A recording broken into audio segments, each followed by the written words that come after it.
आवाज। एक बार मैं उनके साथ अहमदाबाद से राजकोट जाता था, तो 8:30 हो गए।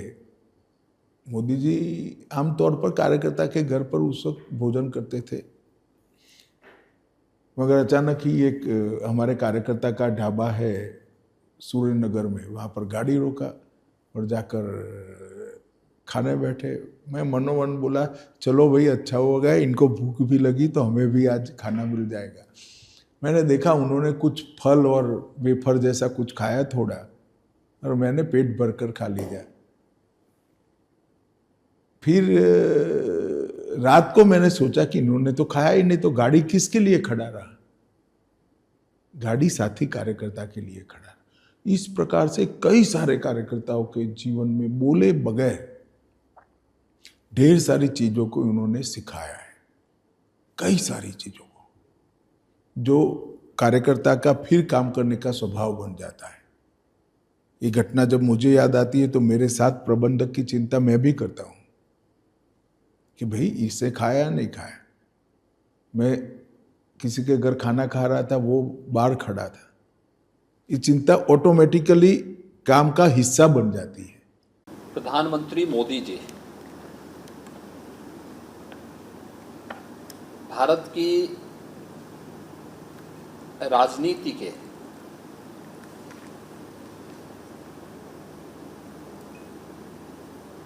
एक ऐसे चमकते हुए सूर्य हैं जिनके विजनरी लीडरशिप में आज भारत दुनिया की सबसे तेज उभरती हुई अर्थव्यवस्था के रूप में स्थापित हुआ है और वैश्विक परिदृश्य में भारत का सम्मान बढ़ा है, गौरव बढ़ा है। भारत की वर्तमान प्रगति और भारत के प्रति दुनिया का परसेप्शन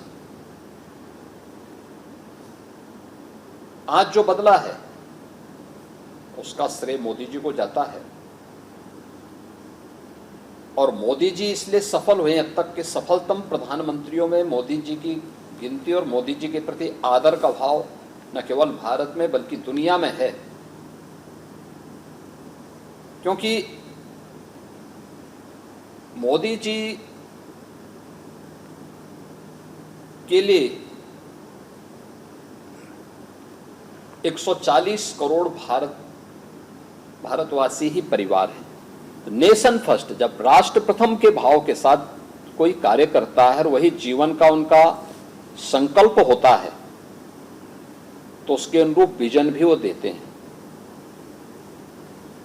और ये पहली बार देखने को मिला है कि राष्ट्र को प्रथम रख करके उस देश यानी देश के सभी नागरिकों को अपने परिवार का हिस्सा मानने और 140 करोड़ लोगों के लिए न दिन देखना न रात देखना, पूरी प्रतिबद्धता और ईमानदारी के साथ उस प्रकार की योजनाओं को बनाना, यानी विजन भी है तो उसको इम्प्लीमेंट करने की क्षमता भी। ये पहली बार किसी एक राजनेता में है तो मोदी जी हैं, जो उत्तर प्रदेश 17 के पहले बीमारू था। आज उत्तर प्रदेश भारत की डेवलपमेंट का ग्रोथ इंजन बन रहा है, भारत की इकोनॉमी का ग्रोथ इंजन के रूप में अपने आप को स्थापित किया है। तो उत्तर प्रदेश अगर बीमारू राज्य से भारत के विकास में योगदान देने वाले अग्रणी राज्यों के रूप में स्थापित हुआ है, ये प्रधानमंत्री मोदी जी के विजन के कारण। पूर्वी उत्तर प्रदेश के और उत्तर प्रदेश को पूरा मिलाकर के हमारे 28 जनपद ऐसे थे जिनमें इंसेफ्लाइटिस की बीमारी थी, और इंसेफ्लाइटिस के मुद्दे को लेकर के एक सांसद के रूप में मैं पहले आंदोलन करता रहता था, संसद में भी मुद्दों को उठाता रहता था। प्रधानमंत्री मोदी जी ने मुख्यमंत्री बनने के बाद जो हमें गाइड किया, उन्होंने कहा कि देखिए बीमारी कोई भी बीमारी है, स्वच्छता उस पर सबसे पहले प्रहार करती है। और उन्होंने कहा कि मिशन मोड पर इस अभियान को आप लागू करवा दीजिए। और मुझे बताते हुए प्रसन्नता है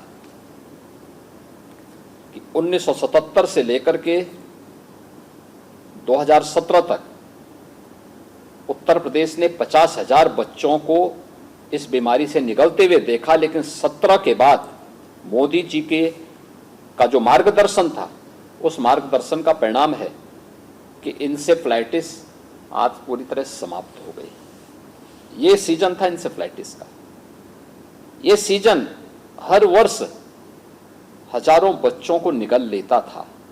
आज उन सभी परिवारों में निश्चिंतता है, क्योंकि स्वच्छ भारत मिशन, आयुष्मान भारत, हर घर नल की योजना प्रभावी ढंग से जमीनी धरातल पर उतरी है। पोषण मिशन की स्कीम जमीनी धरातल पर उतरी है। आज परिणाम हमारे सामने है कि मोदी जी ने जो विजन दिया, हमने उतारा। आज इंसेफ्लाइटिस की समस्या का समाधान पूरी तरह हुआ। मुझे याद है जब 17 में मैं मुख्यमंत्री बना था और मैं नवंबर 17 में आदरणीय प्रधानमंत्री जी से मुलाकात करने के लिए दिल्ली गया था। मैंने प्रधानमंत्री जी से अनुरोध किया कि हम लोग एक इन्वेस्टर समिट करना चाहते हैं। प्रधानमंत्री जी जोर से हंसे और उन्होंने कहा कि इन्वेस्टर समिट यूपी में? मैंने कहा हाँ। उन्होंने कहा बैठो। उन्होंने कहा देखो भाई, ये चीज़ें आप ठीक करिए, ईज ऑफ डूइंग बिजनेस को ठीक करना पड़ेगा, इस सेक्टर में रिफॉर्म करना पड़ेगा, लैंड बैंक बनाना पड़ेगा, सुरक्षा के वातावरण को और बेहतर करना पड़ेगा। इन चीज़ों को इस रूप में करिए और तैयारी जब करोगे मुझे बताइएगा, मैं आऊँगा। आप देखें आज देश के अंदर सर्वाधिक निवेश यूपी में आता है, ये उनके विजन के कारण। 60 लाख नौजवानों को हमने इसके माध्यम से यूपी के अंदर नौकरी दी है, रोजगार के साथ जोड़ा है। मुझे याद है 2017 में भारतीय जनता पार्टी का लोक कल्याण संकल्प पत्र बन रहा था।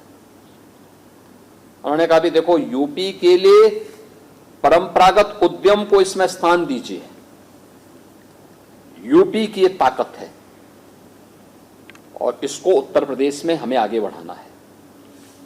हमने 1 डिस्ट्रिक्ट 1 प्रोडक्ट की स्कीम भी उन्हीं के विजन से इम्प्लीमेंट की थी, जो आज उत्तर प्रदेश की सक्सेसफुल स्कीम है और ये देश के अंदर अन्य राज्यों के लिए भी एक प्रेरणा बन गई है। ये मोदी जी की प्रेरणा से, देखिए उनका मार्गदर्शन और नेतृत्व हमें और पूरे देशवासियों को निरंतर प्राप्त हो।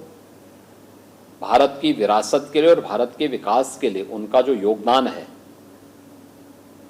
हर भारतवासी इसके लिए उनका अभिनंदन करता है, प्रधानमंत्री जी को जन्मदिन की बधाई देता है और प्रभु श्री राम से इस बात की प्रार्थना करता है कि विकसित भारत की संकल्पना में उनका निरंतर नेतृत्व भारत को प्राप्त हो। माननीय प्रधानमंत्री जी से मैं मुख्यमंत्री बनने के बाद मिला और उन्होंने कहा कि ये मध्य प्रदेश नदियों का मायका है। जितनी नदियाँ मध्य प्रदेश में है उतनी देश के किसी राज्य में नहीं। ऐसे में मध्य प्रदेश का अपने निकटवर्ती राज्यों से संबंध बहुत अच्छे होना चाहिए और इन संबंधों के लिए हमारे लिए बुंदेलखंड का जैसे बहुत अच्छा उदाहरण है। केन बेतवा नदी के माध्यम से उत्तर प्रदेश और मध्य प्रदेश दोनों समृद्ध होंगे। दोनों के बुंदेलखंड के इलाकों में अगर किसी बात की कमी है तो सिंचाई के पानी की कमी है और 2 बड़ी नदियों के जुड़ाव से ये समस्या का समाधान हो सकता है। उसी प्रकार से राजस्थान के साथ पार्वती काली सिंह चंबल योजना पे काम कर सकते हैं। मैं बड़ा माननीय मोदी जी के उस भाव को भी पहली बार मैंने समझा, देखा कि ये एक राज्य और दूसरे राज्य के साथ नदी के संबंधों के आधार पर हम अपने राज्यों के संबंधों की एक नई इबारत लिख सकते हैं। ये बड़ी बात है और हमने इस पे काम भी किया और मुझे इस बात का संतोष है कि माननीय मोदी जी ने 1 लाख करोड़ की केन बेतवा नदी जोड़ो अभियान का शुभारंभ हमारे यहाँ मध्य प्रदेश के हिस्से के 50,000 करोड़ और हमको केवल 10% मिलाना, अर्थात 5,000 करोड़ और बाकी 45,000 करोड़ का आशीर्वाद माननीय मोदी जी के माध्यम से मिला है और साथ साथ पीकेसी योजना, पार्वती कालीसिंध चंबल योजना, जो 17,000 करोड़ की, इसमें भी 35,000 करोड़ का हमको और 35,000 करोड़ का राजस्थान को लाभ मिला। और दोनों में माननीय मोदी जी ने आकर भूमि पूजन किया, जिससे दोनों क्षेत्र के हजारों लाखों लोगों को लाभ मिलेगा। ये मोदी जी का ही विजन हो सकता है कि परस्पर राज्यों के बीच सौहार्द संबंध रहे, आपस के क्लेशतापूर्ण संबंध खत्म हो, कोर्ट कचहरी भी जरूरत नहीं हो। मैं धन्यवाद देना चाहूँगा माननीय मोदी जी को ऐसे विजन के लिए, उनकी सोच को वाकई नमन करता हूँ। मध्य प्रदेश के प्रभारी रहते हुए कई कार्यकर्ताओं से उनका परिचय हुआ, व्यापक पैमाने पर उन्होंने प्रवास किया। और अब भी जब मैं कभी उनके पास जाता हूं तो वो किसी कार्यकर्ता के बारे में पूछ लेते कि उनका क्या हाल है। एक बार उन्हें लक्ष्मीनारायण गुप्ता जी, जो पहले राजस्व मंत्री रहे थे, उनके बारे में पूछ लिया। तो मैंने उनको बताया कि अब उनकी उम्र तो काफी हो गई, 100 साल के आसपास होगी। फिर उनका एक कार्यक्रम बना, जनजाति गौरव दिवस, पिछले साल की बात है, 15 नवंबर को। तो हमें लगा कि गुप्ता जी को उनसे मिलवाना चाहिए। तो मैंने उनसे अनुमति चाहिए कि लक्ष्मीनारायण गुप्ता जी की उम्र 100 साल हो गई है और उनसे आपको मिलवाना चाहते, तो उनका जरूर मिलूंगा। एग्जीबिशन लगी थी, कार्यक्रम के लिए लगाते हैं, उसके पास ही कुर्सी पे उनको बैठाया था। तो हमें लगा कि ऐसे ही पूछेंगे चलते चलते क्या हाल है गुप्ता जी। लेकिन जो गुप्ता जी के पास पहुंचे माननीय मोदी जी, तो झुक के उनके चरण छुए। अब ये हम लोगों के लिए एक बड़ी बात थी, प्रधानमंत्री देश के और एक बुजुर्ग कार्यकर्ता, वरिष्ठ कार्यकर्ता उनके चरण छू रहे हैं। ये अपने आप में दिल को छू लेने वाली घटना थी। और वो वरिष्ठों के प्रति कितना आदर रखते हैं, भारतीय जनता पार्टी के काम को बढ़ाने में जिनका योगदान है, उतना उनका कितना सम्मान करते हैं, इसका ये उदाहरण था। गुप्ता जी की आंखों में आंसू आ गए। प्रधानमंत्री जी तसल्ली से मिले, बात की, कैसे हैं वो, थोड़ा कम सुनते थे एज के कारण, तो जोर से बोल के उनसे चर्चा की। और बाद में फिर मंच पे प्रधानमंत्री जी पहुंचे। बोलना कि मॉडर्नाइजेशन की तरफ बढ़ रहे हैं और उसकी व्यवस्था करना, उसमें बहुत बड़ा फर्क है। तो प्रधानमंत्री जी ने कहा, अगर मैं चाहता हूं कि डिजिटाइज हो तो पहले मुझे स्मार्ट डिवाइस देना है, सभी आंगनवाड़ियों के लिए स्मार्ट डिवाइस। और आप विचार करिए, मेरे लिए तो मैं बहुत ही स्तब्ध होती हूँ जब ये रिकॉर्ड पे रिफ्लेक्ट करती हूँ। इतने सालों तक कांग्रेस की सरकारें रहीं, कभी भी किसी आंगनवाड़ी में ग्रोथ मॉनिटरिंग डिवाइस ही नहीं दिया। तो जब आप ग्रोथ को मॉनिटर करने की कोई व्यवस्था नहीं करते हो, तो आप कैसे पॉलिसी इम्प्लीमेंटेशन और बच्चों के ऊपर इम्पैक्ट के ऊपर उसकी समीक्षा कर सकते हो। तो आज ये आलम है कि देश में 11 लाख आंगनवाड़ीज़ में स्मार्ट डिवाइसेस हैं, 11,90,000 से ज़्यादा ग्रोथ मॉनिटरिंग डिवाइसेस हैं, 10 लाख से ज़्यादा आंगनवाड़ी कार्यकर्ताओं का डिजिटली एंड ऑफलाइन भी ट्रेनिंग हो चुका है। जब हम लोग 2023 जब हम लोग वर्ल्ड कप हारे थे, मतलब पूरी टीम में, मतलब जो हम लोग ने जो टूर्नामेंट में बहुत ही एक्स्ट्रॉर्डिनरी खेला था, बट अचानक से हम लोग लास्ट मैच जो फाइनल था वो हार चुके थे। बट वो टाइम पे मोदी जी ने हमारे पास ड्रेसिंग रूम में आए और जो हम लोग का मतलब एकदम से पूरे शोल्डर डाउन, मतलब पूरे अपसेट थे, मतलब उन्होंने आके मतलब इतनी अच्छी स्पीच दी, मतलब हर किसी का हौसला अफजाई हुआ, क्योंकि और मोटिवेशन मिला, क्योंकि उसके next year 2024 T20 world cup था। तो वहाँ से हम लोगों को और माहौल मतलब एकदम बूस्ट मिला। तो बहुत ही अच्छा लगा, क्योंकि जब हारते तो मतलब बहुत कुछ ही लोग साथ में रहते हैं, जब जीतते तो हर कोई साथ खड़ा रहता है। तो वो टाइम पे मोदी जी ने आए, हम लोग को बहुत ही अच्छा लगा वो चीज़।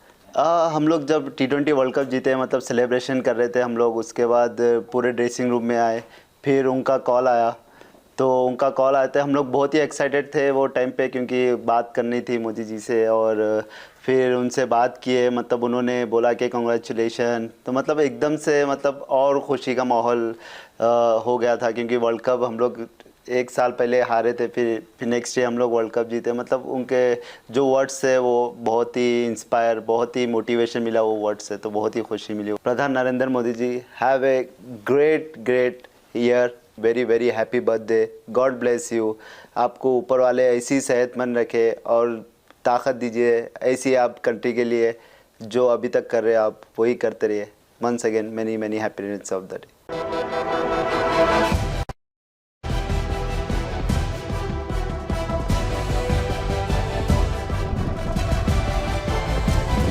इंडिया वॉइस, आपकी सोच, आपकी आवाज।